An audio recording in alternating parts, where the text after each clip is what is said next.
Hey everyone, my name is Catherine. Welcome back to my channel. If you're new here, I make videos about dyeing, sewing, and upcycling. Have you ever done a tie-dye project that you think is going to turn out great and you have this vision in your head and then you unwrap it and it's not what you thought it was going to be? So in today's video, I'm going to go over how I took a shirt that I didn't really like, I wasn't really happy with results, and I just re-dyed it. If you like this video, be sure to give it a thumbs up and subscribe to my channel for more videos about dyeing, sewing, and upcycling. All right, without further ado, let's get started.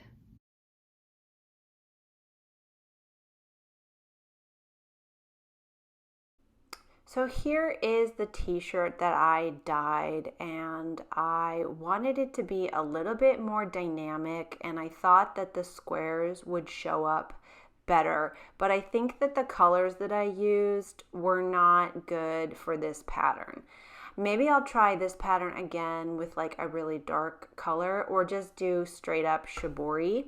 But for tie-dye, I think it needs a little bit more color and it has too much white. And then on the back here, you can even see it's even lighter. So I'm going to tie it up again and re-dye this piece. Here's a little bit of context for you. I use these acrylic templates that I use all the time for Shibori, and I love them. And I used it for this t-shirt. And I also did another t-shirt with the triangle acrylic template, and it turned out fine. So here's an example of the triangular one that I did, and it has a bit bolder colors, so I think it's a little more successful, and the dye is permeating the fabric better. I'll put the link to this video down in the description, and I'll link it at the end of this video in case you guys want to watch this tutorial. You can see when I opened it up right away, there were missing lines that I was sort of bummed out about. And I went back in with the dye that I had used. I always keep the dye in the squeeze bottles, although I always have a little left over, it seems. So I keep it until the next day when I open my tie-dye. And that way, if I want to add more, I can. So I tried this at first, and once I actually washed it and dried it, it had just faded a lot. These colors are pastel. They're really pretty, but they're not super dynamic and strong. So I have decided that I just want to redo it and fold it up again and re-dye it. So I washed and dried it, and I mixed up some new dyes. And I'm just going to refold it along the same lines that I folded it originally. You can see I'm kind of matching up the lines to just keep it exactly the same. So I'm doing a diagonal square fold with this t-shirt. And I always start with a fold down the diagonal longest part of the t-shirt.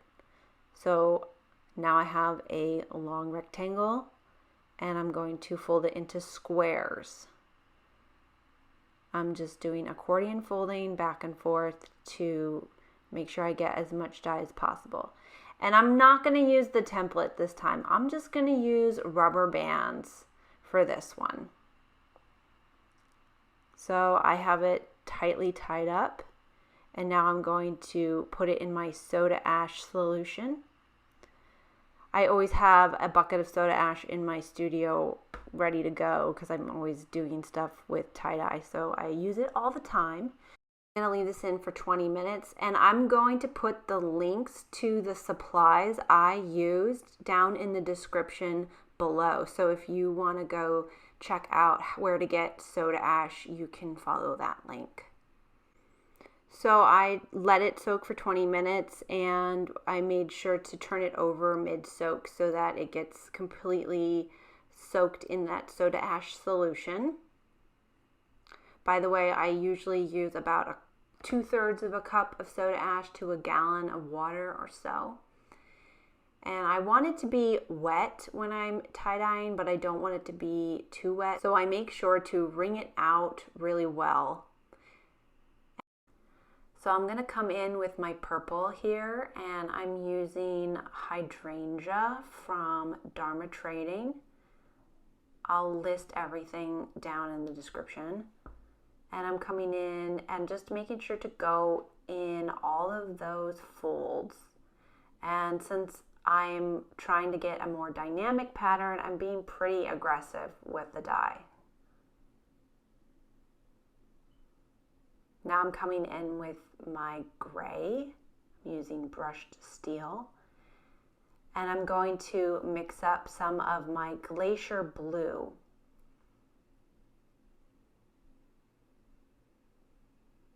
I don't need a lot, so I'm just going to put a little bit in there and eyeball it and just sort of shake it up.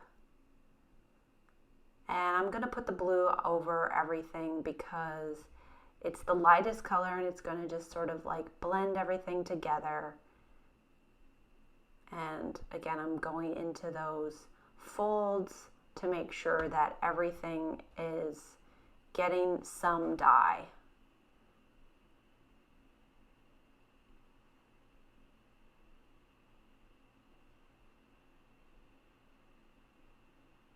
It's really tightly bound, so I just want to make sure that it's getting plenty of dye. And of course, I'm just going to clean my drop cloth so that I keep my workstation tidy.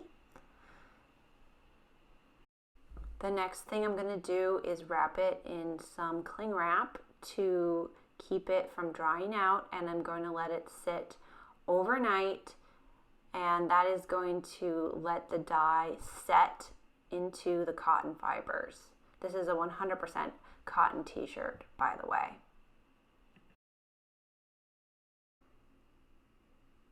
So now we're going to open up my square, which has been sitting overnight in the saran wrap, and I'm really excited to see how it turns out. Opening the tie-dye is always the most exciting part of any project.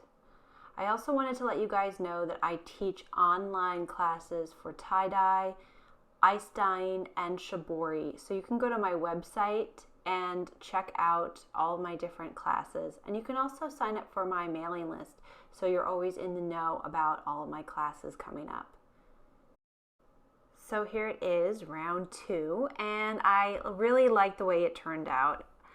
I'm a lot more happy with this result than the first one, and I just wanted to let you guys know that if you have dyed something and it didn't turn out well, you can always dye it again and hopefully get better results.